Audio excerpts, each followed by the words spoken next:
Mesdames, messieurs, chers membres du jury, mais sait-on quels sont les sages et quels sont les fous? Dans cette vie où la raison devrait souvent s'appeler sottise et la folie s'appeler génie, disait brillamment Maupassant. Je déteste la sagesse. Je déteste la sagesse parce qu'elle n'est que meilleure ou pire que la folie.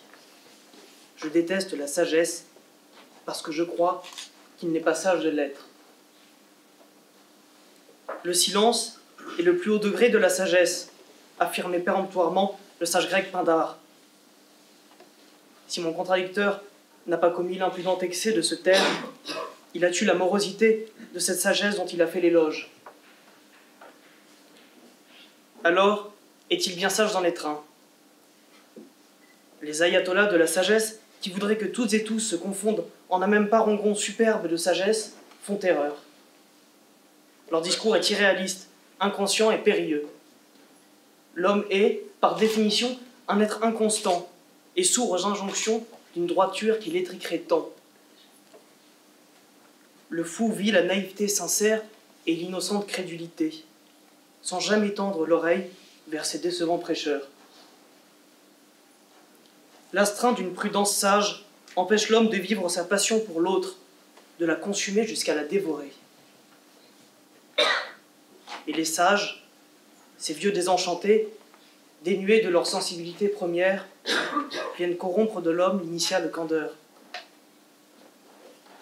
Cette sagesse, dont l'idéal se prétend aussi immuable que la vérité, est bien souvent liée à une rigidité terrible, une morne sévérité de l'âme. Une vie consacrée à la recherche inconditionnelle de la sagesse révèle bien souvent une profonde austérité, une sévérité de l'âme, infligée à son endroit comme au monde. Ces donneurs de leçons, qui idolâtrent la sagesse en toutes circonstances, connaissent-ils la gaieté, la légèreté d'une âme chancelante, qui parfois se permet de faiblir devant ses passions, ses désirs qui brûlent? La sagesse ne fait que sceller des résignations destructives qui musellent les cœurs de leur ferveur. Elle refroidit l'âme et prive les hommes des flammes irraisonnées du monde sensible. Alors, détestons l'atonie de cette sagesse érigée en vertu et maudissons ses apologues. La sagesse se meurt, elle est morte, elle est enterrée. Et si, finalement, dans ce monde de fous, les sages avaient tort? Et si nous cherchions à ne pas toujours être sages et choisissions d'être libres, à la folie de la sagesse, lui préférer la sagesse que renferme la folie?